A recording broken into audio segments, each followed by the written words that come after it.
Hello, I'm Reverend Sam, and I'm your regular host on Power Encounter TV broadcast. I pray for you today that the eyes of your understanding will be enlarged in the name of Jesus. That you begin to see what it is you have never seen before that have limited your scope and limited your possibilities. In the mighty name of Jesus. I pray for you that in the mighty name of Jesus Christ, the grace and the glory of God will come upon you as you hear my voice today, and that the testimony will be born. In the name of Jesus. I see an enlargement coming somebody's way.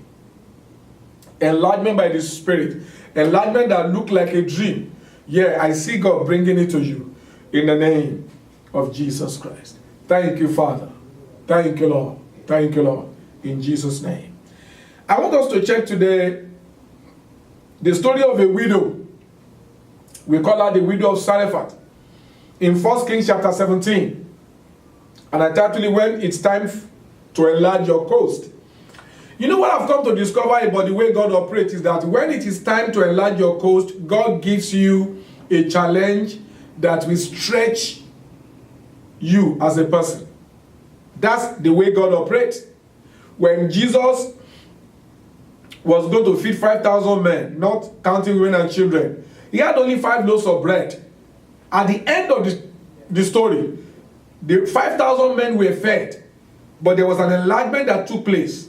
The enlargement that took place was not understandable to men, but the administration that took place was understandable to men. Jesus told the disciples, number one, what do you have in your hand? And they said, there's a young boy here that has 5 loaves of bread and a few fishes. And Philip said, but what is that among so many? Jesus said, don't worry. Arrange the people in 50s. It's not what you have in your hand. I know that as human beings sometimes we forget this. It's not what you have in your hand, especially if you're a child of God. It is your faith in God's ability to supernaturally multiply.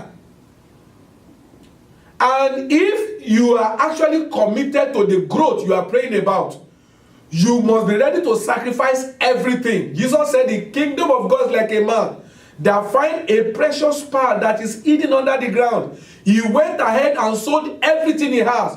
And then he brought the money and buy the land. You know why? He sold everything he had to secure what he treasured. Many a time, I see many of us, we are not really committed to growth. We are not ready for breakthrough because you claim you are believing God for money. Yet, you squander money on some things that are non-essential. You spend a lot of your money, you divert them to things that are not directly related to your vision.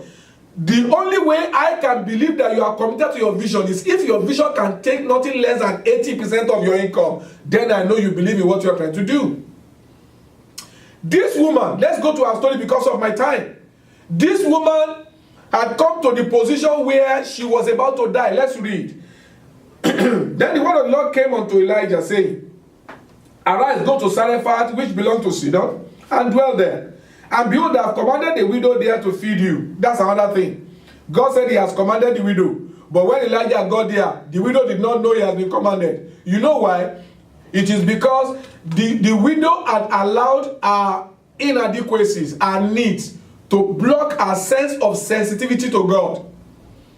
There are people that God has prepared for you, but when you first see them, they won't look like they are the one God's going to use. And that's the way things are with God. Now let's go ahead. So he arose and went to Zarephath, and he came to the gate of the city, and behold, the widow was there gathering sticks. And he called to her and said, Bring me a little water in a vessel that I may drink. And as she was going to bring it, he called her and said, Bring me a morsel of bread in your hand. And she said, As the Lord your God liveth, I have nothing baked, only a handful of flour in a jar and a little oil in a jug. And now I am gathering a couple of sticks that I may go in and prepare it for myself and my son that we may die. When you look at the story of that woman, the summary of her life is that I have nothing. And yet God said to Prophet Elijah, I have prepared a widow to take care of you. And Elijah got to the woman, and the woman said, Listen, you have met the wrong person because I have nothing. And many people are like that. You may be like that. God has anointed to bless you, but you keep having I don't have mentality. And that mentality can block the anointing for supernatural supply. Sometimes ago, not too long, I said to myself, I will stop talking about my needs because I know that God's ability is bigger than my needs. Every time I think about the things I need to do, how much I need, I will say, you know what? God said he will provide for all my riches according to his riches in glory. And God's riches is more than all my needs. So definitely he will take care of it. That's the way I think now. And you can begin to develop the same thing. The woman have the mentality of I don't have. Look at verse 13. And Elijah said to her, do not fear. Go and do as you said. But first make a little cake of it and bring it to me. And afterwards have something for yourself and your son. Now God told Elijah, I prepared a widow.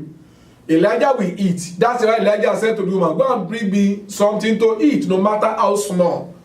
You know, anyone that God bring around you to help them, no matter how small. That small gift you give may become the key in God's presence for an open door. Hallelujah. Now, verse 14, this is what the prophet said. For thus said the Lord God of Israel, the jar of flour shall not be spent, nor the jug of oil shall not be empty, until the day that the Lord send rain upon the earth. And she went and did as Elijah had said. And she and he and her household ate for many days. Wow. She went, did what the man of God said. And you know what happened? She could not explain. But every day when she wakes up, she goes to where the flour is. There will be flour there. She goes to where the oil is. There will be oil there. God was providing for them for many days until the famine was over. The jar of flour was not spent, neither did the jug of oil become empty, according to the word of the Lord that he spoke to Elijah. Now, listen to me. When did Elijah receive that word from God? What God told him while he was living where he was is that, go, I have prepared a widow there to take care of you. And I'm also speaking to myself and I'm speaking to servants of God here. When Elijah got to that woman and saw that the woman that he encountered is a poor woman, he also would have given up hope, you know. Maybe you don't have so much rich people among the people that believe in you, your congregation, your followers, and you are looking down on them, and you are talking down on them, you are saying, oh God, what kind of nonsense offering is this? They are not giving nothing. Listen to me. You can begin to believe God for the power of God to begin to increase those who are faithful among them. I know that not every one of them will be faithful. Some people have more, but they don't give. Forget about those ones. It's everywhere. But there are some people like this widow whose heart are sincere, who will really, really love to do more if God can give them opportunity to have more. To such people, spend your time to pray on them. Spend your time to teach them the word of God. You know why? In the book of Joshua chapter 1, God was speaking to Joshua. Don't let this word of God depart from your mouth. Think about it day and night so that you can do what is there. Then you make your way prosperous and you will have good success. If you keep teaching your people, you keep teaching them, you keep showing them the truth of God's word, those who are receiving it and they are acting on the word, they will begin to see progress, enlargement. It will be gradual, but it will be consistent. And to those of you that are watching me right now, and your case may be like this woman, you have a heart to give, but you don't have. Maybe you have even given before to some people that have scammed you, they have squandered your money, they have run away with your money. That does not mean you should close your eyes and say all of them are the same. Well, if you say that, God will stop using you, but that does not mean God will not raise somebody else to do what you will have done. Because there's a proverb that says that when you close your eyes for a bad person to pass, when a good person will go, you will not know. And so I'm encouraging you today that if you don't have enough, still learn to give from what you have. Support the needy. Give to the poor. If you have servants of God that are around you who need help financially, help them. You can never go down as a giver. God said to me that I should charge you. He said when he's ready to enlarge your coast, he will bring some people around you who will need part of what you have. When God is ready to enlarge your coast as a servant of God, he will bring people around you who need part of the anointing you carry. You must learn to give cheerfully. Give and it shall be given unto you. That scripture is not just for money. It's also for the anointing. Give the anointing. Give them the word of God. Give them prayer. Show them mercy. Help them to look for job. Help them. Give and don't stop giving. You know why? Because you will always receive 100-fold of everything that you do. One of the problems that we have as servants of God is that we look down on the offering. And I said to myself, I will never look down on the offering because the offering is presented to God. And I don't have the right to look down on the gift of the people. It is God they have presented it to. If the offering is not enough to take care of the needs of the ministry, you as a servant of God, go to him that calleth you and tell him, Lord, thank you for the offering that you have given to us through your people. But Lord, looking at this offering, he cannot take care of all the expenses. Lord, we need more money. God will give you idea. He might ask you to call some people. He might ask you to tell the members some things that you tell them and you make them to give more. God might choose to open channels of provision for you yourself so that even from your private means, you can begin to support the ministry. But never and never look down on people that God has placed around you as your helper. This woman believed in Prophet Elijah. If she doesn't believe in him, she will not do what Elijah said. Don't commonize and rubbish the faith of those who believe in you. Don't take them for granted. If you do, God is asking me to tell you, he will take them away from you and he will redistribute them to people who will care for them and honor them sincerely. They are God's people. Our job is to honor them. Our job is to encourage them. I know they say a lot of nasty things about us, but the point is, they say nasty things about Jesus, and yet he still died for the world. And if we are really going to receive the reward, we must do the work just like our master has also done it. And those of us who are like that widow, you don't have much, I want you to open up your heart. When you see the servant of God that your spirit connects with, stay with them, support them, listen to the word of God that they teach you, and do them. And so I pray for everyone today, both those who are like that widow and those who are like Prophet Elijah. I pray that in the name of Jesus, the anointing of God will come upon all of you. I pray that in the name of Jesus, grace not to look down on your widows, God will give to every servant of God watching this program.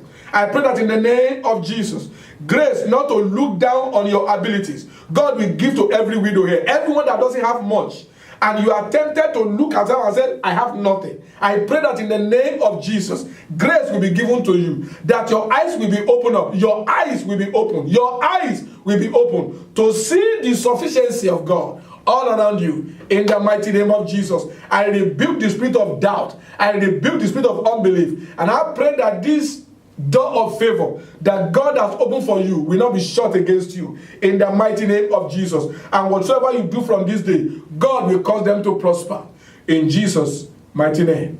Amen. Amen and amen. I'm glad I'm able to come your way with this prophetic word from God. I believe it's like a clearing call. God is trying to talk to you to let you know that breakthrough is about to happen. I'd like to know what God does in your life. Send me a message through the text message on the screen. You can also send me email through the email address on the screen. And I believe that as you do that, we will rejoice together. And I believe if God is using my grace to bless your life, that means that God also wants you to relate with me more than just watching me on television. So you can always do that. And I believe God will do a great thing in your life. Until I come your way again next week, I don't want you to ever forget that no matter what you have gone through in life, now that you're a child of God, one thing is very sure in my heart, that the testimony of your life will be that you are wonderful because Jesus is real. I see you next time. God bless you. Bye-bye. Lord, you are great. Thunder announce your presence. The storm announce your power. I can't imagine your greatness. Yeah, yeah. Heaven and earth adore you. Angels bow before you. What a mighty God we serve.